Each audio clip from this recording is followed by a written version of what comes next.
போன வீடியோல நெறைய பேர் வந்து அப்ரிஷியேட் பண்ணியிருந்தீங்க. நல்லா இருக்கு அப்படின்னு சொல்லிட்டு. அவங்க எல்லாருக்கும் ரொம்ப நன்றி. ஸோ இந்த வீடியோல வந்து கோல்ட பத்தி நம்ம பார்ப்போம். இன்னைக்கு வந்து நெறைய பேர் கோல்டு வாங்கணும்னு சொல்லிட்டு ஆசைப்படுறாங்க. ஸோ கோல்டு வாங்கணும். பட் ஆனா வந்து நான் காசு இன்வெஸ்ட்மென்ட் பண்ணி அதிகமா வந்து கோல்டு வந்து வாங்கணும். ஸோ அதுதான் வந்து இந்த இந்த வீடியோவோட கான்செப்ட்டே வந்து. ஸோ இதுல வந்து நான் வந்து 3 மெத்தட் வந்து எடுத்து வச்சிருக்கேன். ஸோ இதுல வந்து எப்படி வந்து கோல்டு வந்து கம்மி விலைக்கு நான் அதிகமான கோல்டு வந்து வாங்குறது அப்படின்றத தான் பார்க்க போறோம். ஃபர்ஸ்ட் மெத்தட் வந்து பார்த்தீங்கன்னா, இன்கிரீசிங் மெத்தட். இது எல்லாருக்கும் தெரிஞ்சது தான். நார்மலான ஒரு மெத்தட் தான். ஒண்ணும் இல்ல. இப்ப வந்து ஒவ்வொரு வருஷமும் வந்து ஒரு அமௌண்ட் கட்டுறோம். அடுத்த வருஷம் பார்த்தீங்கன்னா, அத இன்கிரிமென்ட்டா ரூ. 1000 இன்கிரிமென்ட் பண்றோம் அத. ஸோ இங்க பார்த்தீங்கன்னா தெரியும். அதே மாரி பார்த்தீங்க அப்படின்னா, கோல்டு பிரைஸ் வந்து பார்த்தீங்க அப்படின்னா, நானு இங்க போட்டிருக்கேன். ஒவ்வொரு வருஷமும் ரூ. 2000 ரூ. 2000 வந்து கோல்டு பிரைஸ் இன்கிரீஸ் ஆகுது. ஸோ ஒவ்வொரு மாசம் நீங்க வந்து கோல்டு வாங்கும்போது பார்த்தீங்கன்னா, ஒரு வாட்டி இறங்கியிருக்கும், ஒரு வாட்டி மேல ஏறியிருக்கும். ஸோ அதெல்லாம் நான் வந்து ஆவரேஜா வந்து பண்ணிக்கிறேன். ஆவரேஜ் பண்ணி ஒரு அமௌண்ட் இங்க நான் போட்டிருக்கேன். சரிங்களா? ஓகே.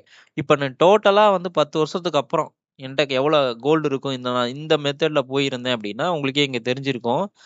இங்க பார்த்தீங்க அப்படின்னா, ஒரு 11,40,000 கட்டியிருப்பீங்க. அதுக்கு வந்து 47 கிராம் கிட்ட வந்து உங்களுக்கு கோல்டு வந்திருக்கும். இது நான் இந்த இந்த கோல்டு வந்து வாங்குறது வந்து பார்த்தீங்க அப்படின்னா, நான் ஜிஎஸ்டி இன்க்ளூடட் தான் இந்த கிராமு. சரிங்களா? அப்ப வந்து 47 கிராம் கிட்ட வாங்கியிருக்கலாம். இந்த மாரி மெத்தட்ல நீங்க போயிருந்தீங்க அப்படின்னா, ஒரு 10 வருஷத்துக்கு அப்புறம். அதே வந்து பார்த்தீங்கன்னா, ஃபிக்ஸ்டா போவாங்க. ஒவ்வொருத்தரு 5,000 வந்து எப்பவுமே கட்டிட்டே போறாங்க அப்படின்னும்போது, அவங்க வந்து பார்த்தீங்க அப்படின்னா, 27 கிராம் வந்து வாங்கியிருப்பாங்க. ரூ. 7,000 கட்டுறவங்க 37 அந்த மாரி ரூ. 8,000 கட்டுறவங்க 42 கிட்ட வாங்கியிருப்பாங்க. சரிங்களா? இது வந்து ஃபிக்ஸ்டான ஒரு மெத்தடு. இந்த மாரி போறாங்க அப்படின்னா. அடுத்த மெத்தட் வந்து பார்த்தீங்க அப்படின்னா, எப்பப்பல்லாம் வந்து கோல்டோட பிரைஸ் வந்து இறங்குதோ, அப்பல்லாம் அவங்க என்ன பண்ணுவாங்கன்னா, நம்மகிட்ட இருக்க கோல்ட வந்து அடமானம் வச்சு, அது வரக்கூடிய அமௌண்ட்ட வச்சு கோல்டு வந்து வாங்குவாங்க. பட் ஆனா இவங்க வந்து மந்த்லி ஆ ஸ்கீம்ஸ் இதெல்லாம் வந்து இவங்க போமாட்டாங்க. ஜஸ்ட் வந்து எப்ப எல்லாம் கோல்டு இறங்குதோ, அப்பல்லாம் வந்து பேங்க்ல வந்து லோன் வாங்கி வாங்குவாங்க. ஸோ அப்ப அப்படி வாங்குறாங்க அப்படின்னா, நான் வந்து ஜஸ்ட் வந்து 16% கிட்ட வந்து இறங்கியிருக்கு அப்படின்ற மாரி நான் இது வந்து வச்சுக்கிறேன். ஓகேவா? அப்பப்பல்லாம் அவங்க வந்து கோல்டு வாங்குறாங்க. ஸோ அப்ப வந்து கோல்டு வந்து ஒரு கிராமு வந்து பார்த்தீங்க அப்படின்னா, ஒரு 60% வந்து லோன் குடுக்குறாங்கன்ற மாரி வச்சுக்கிறோம். சரிங்களா?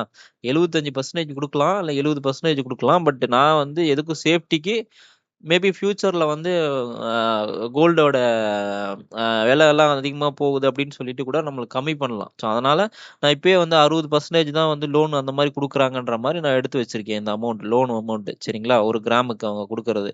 ஓகே. இப்போ வந்து பார்த்தீங்க அப்டின்னா, இவங்க வந்து டோட்டலா எவ்வளோ கோல்டு வாங்கியிருப்பாங்க, இந்த மாரி ஒரு கான்செப்ட்ல போறாங்க அப்டின்னா, அவங்க வந்து ஆல்மோஸ்ட் 58 கிராம் கிட்ட கோல்டு வந்து வாங்கியிருப்பாங்க. சரிங்களா? இந்த மாரி ஒரு கான்செப்ட் போகும்போது, நான் இன்ட்ரெஸ்ட் வந்து பார்த்தீங்கன்னா 8% ஜிஎஸ்டி வந்து 3% அந்த மாரி தான் வந்து வச்சிருக்கேன்.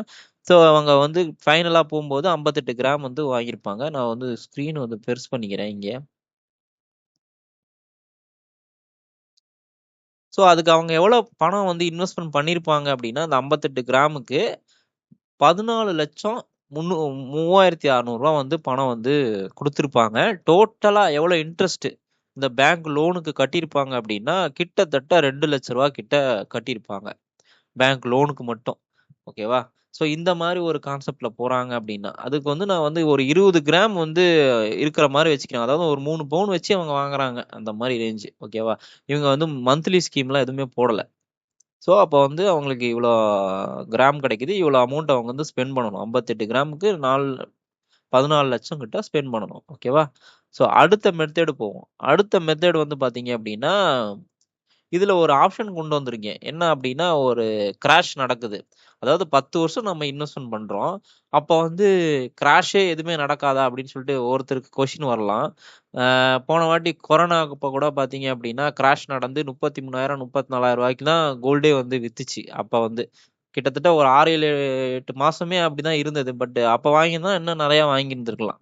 ஸோ அந்த மாரி ஒரு சிச்சுவேஷன் நடக்குது. ஒரு 10 வருஷம் நம்ம இன்வெஸ்ட்மென்ட் பண்ற கேப்ல. ஓகேவா? அப்ப இவங்க என்ன பண்ணுவாங்க அப்படின்னா, ஆக்சுவலா வந்து பார்த்தீங்க அப்படின்னா, இவங்க இதோட மெத்தட் என்ன இவங்க மெத்தட் என்ன அப்படின்னா, எப்பப்பலாம் ஸ்மாலா கோல்டு இறங்குதோ, அதாவது 16% 15% அப்பலாம் இறங்குதோ, அவங்க வந்து பார்த்தீங்க அப்படின்னா, ஒரு லிமிட்டடான கோல்ட வந்து பேங்க்ல வந்து லோன் வாங்குறாங்க. பிளஸ் அவங்க எப்பவுமே வந்து பார்த்தீங்க அப்படின்னா, ஒரு 5000 குடுத்து ஸ்கீம் வந்து வாங்கிக்குவாங்க. அந்த ஒவ்வொரு மாசம் நான் 5000, 5000 குடுக்குறேன். அந்த மாரி ஒரு ஸ்கீமும் வந்து போட்டுக்கிறாங்க. சரிங்களா? இவங்க வந்து. எப்ப வந்து கிராஷ் நடக்குதோ அப்ப அவங்க வந்து அவங்க கிட்ட இருக்க மேக்ஸிமம் ஆஃப் த கோல்ட வந்து நான் எக்ஸாம்பிளுக்கு ஒரு 3 பவுன் எடுத்திருக்கேன்.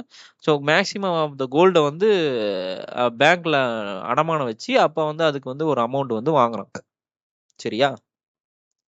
ஸோ இவங்க இவங்க வந்து எப்படி வந்து எவ்வளோ கிராம் வந்து சம்பாரிச்சிருப்பாங்க அப்படின்னா, அதேதான் 58 கிராம் வந்து இவங்களும் வந்து வாங்கியிருப்பாங்க. பட் ஆனா இவங்க இதுக்கு எவ்வளோ ஸ்பெண்ட் பண்ணியிருப்பாங்கன்றது தான் மேட்டரு. இவங்க எவ்வளோ ஸ்பெண்ட் பண்ணியிருப்பாங்க அப்படின்னா, 12,50,000 தான் ஸ்பெண்ட் பண்ணியிருப்பாங்க. இந்த 10 வருஷத்திலேயே இவங்க வந்து பார்த்தீங்க அப்படின்னா, ரொம்ப ரொம்ப கம்மியான இன்ட்ரெஸ்ட் தான் வந்து குடுத்துருப்பாங்க. காரணம் என்னன்னா, ஸ்மால் டிராப் ஆகும்போது ரொம்ப கம்மியான கோல்ட வந்து லோன் வாங்குனது. ரொம்ப அதிகமா கிராஷ் ஆயிரம்போது பார்த்தீங்க அப்படின்னா, மேக்ஸிமம் ஆஃப் த கோல்ட வந்து பிளட்ஜ் பண்ணி அமௌண்ட் வந்து அதிகமா எடுத்து, அப்ப வந்து அதிகமா வந்து கோல்டு வாங்கிட்டாங்க. ஓகேவா? அதனால தான் அவங்களுக்கு வந்து இவ்ளோ இன்கிரீஸ் ஆயிடுச்சு. பிளஸ் மணியும் கொஞ்சம் கம்மியா தான் வந்து இன்வெஸ்ட்மென்ட் பண்ணியிருக்காங்க. இப்ப இதே நீங்க கேட்கலாம், இந்த இந்த கிராஷ் நடக்கும்போது ஏன் வந்து இந்த மெத்தட்ல ஏன் இது வரல? அப்படின்னு சொல்லிட்டு மேபி நெறைய பேருக்கு டவுட் வரலாம். இது ஏன் வந்து நான் இங்க வைக்கல அப்படின்னா, இவங்க வந்து சின்ன சின்ன கிராஷ் நடக்கும்போதெல்லாம் கூட அவங்ககிட்ட இருக்கக்கூடிய டோட்டலா மொத்த கோல்டையும் வந்து வச்சு வாங்குறான்ற மாரி நான் கான்செப்ட் எடுத்திருக்கேன். அப்ப வந்து மேபி எப்ப கிராஷ் நடக்குதுன்றது அவங்களுக்கு தெரியாது. அப்ப வந்து அவங்க அந்த கோல்டு வந்து பார்த்தீங்க அப்படின்னா, பேங்க்ல கூட இருக்கலாம். ஆமாவா? ஸோ அதனால இந்த இடத்துல நான் அத கொண்டு வரல. ஸோ மெத்தேட் 3ல அந்த மாரி கொஞ்சோண்டு கொஞ்சோண்டு பவுன் வச்சு அவங்க கோல்டு வந்து வாங்கிட்டு, எப்ப கிராஷ் நடக்குதோ, அப்ப வந்து அவங்ககிட்ட இருக்கக்கூடிய மேக்ஸிமம் ஆஃப் த கோல்ட வச்சு அப்ப வந்து அதிகமா வாங்குறாங்க. அப்ப வந்து அவங்களுக்கு 58 கிராம் கோல்ட வந்து எவ்வளவுக்கு வாங்கியிருப்பாங்க அப்படின்னா, 12,50,000 வாங்கியிருப்பாங்க. கட்டுனது வந்து வெறும் 44,000 தான் இன்ட்ரெஸ்ட்டே கட்டியிருப்பாங்க. சரி. இந்த 3லயும் வந்து எதுப்பா பெஸ்ட்டு? நான் ரொம்ப கம்மி விலைக்கு எப்படிப்பா அதிகமா கோல்டு வாங்குறது அப்படின்னு சொல்லிட்டு நீங்க கேட்டீங்க அப்படின்னா, ஸோ, இப்ப இதுதான் வந்து அந்த சம்மரியே. இப்ப நான் சொன்ன 3 மெத்தடோட சம்மரி இதுதான். இப்ப அதுல பார்த்தீங்க அப்டின்னா, யார் பெஸ்ட்டா இருப்பாங்க அப்டின்னா, இவங்க தான் அதுல பெஸ்ட்டு. இவங்க பார்த்தீங்க அப்டின்னா, 12,50,000 இன்வெஸ்ட்மென்ட் பண்ணியிருக்காங்க. அதுக்கு வந்து 58 கிராம் கோல்டு வந்திருக்கு. அதுல வந்து பார்த்தீங்க அப்டின்னா, இவங்க 1 கிராம் வந்து அதாவது டோட்டலா 10 வருஷம் இன்வெஸ்ட்மென்ட் பண்ணதுல டோட்டலா வந்து ஆவரேஜா பார்த்தீங்க அப்டின்னா, 1 கிராம வந்து ரூ. 21,500 தான் வாங்கியிருப்பாங்க. பட் அதே இன்கிரீசிங் மெத்தட்ல பார்த்தீங்க அப்டின்னா, இவங்க வந்து 47 கிராம் வாங்கியிருக்காங்க. பட் அது வந்து பார்த்தீங்கன்னா, ரொம்ப ஹியூஜ் அமௌண்ட். 24,000 குடுக்குற மாரி 1 கிராமுக்கு ரூ. 24,000 குடுக்குற மாரி வந்துரும். ஓகேவா? ஸோ இந்த லோன் மெத்தட்ல பார்த்தீங்க அப்டின்னாலும் இதே தான். சேம் கிராம் தான் வாங்குறாங்க. இவங்க 2 பேருமே. பட் ஆனா இவங்க குடுக்கக்கூடிய அமௌண்ட் வந்து ரொம்ப ஜாஸ்தி. இதுல வந்து இன்ட்ரெஸ்ட்டாவே இவங்க ரூ. 2,00,000 குடுக்குறாங்க. வெறும் லோனுக்கு மட்டும் போனாங்க அப்டின்னா. ஸோ இதுல வந்து என்ன தெரியுது அப்டின்னா, நம்ம ஜஸ்ட் லைக் தட் வெறும் மந்த்லி ஸ்கீம் மட்டும் நம்பி நம்ம வாங்கும்போது, நமக்கு வந்து பாத்தீங்கன்னா, கோல்டு கிராமும் கம்மியா தான் கிடைக்குது. கோல்டோட பிரைஸும் வந்து அந்த அளவுக்கு அதிகமா தான் ஆகுது. அதுவே லிட்டில் அமௌண்ட் லோன் வந்து எடுத்து அ கிராஷ் ஆகும்போது கொஞ்சம் அதிக அமௌண்ட் லோன் எடுக்கும்போது பாத்தீங்க அப்டின்னா, நமக்கு வந்து கோல்டோட கிராம்ஸும் அதிகமாவுது. நம்மளுடைய இன்வெஸ்ட்மென்ட் மணியும் வந்து பார்த்தீங்கன்னா, ரொம்ப கம்மியான அமௌண்ட்ல நமக்கு அதிகமான அ கோல்டு கிராம்ஸ் வந்து கிடைக்குது. ஸோ உங்களுக்கு இதுல எந்த ஸ்ட்ராட்டஜி பிடிக்கும் அப்படின்றது நீங்க கமெண்ட் பண்ணுங்க. Thank you friends.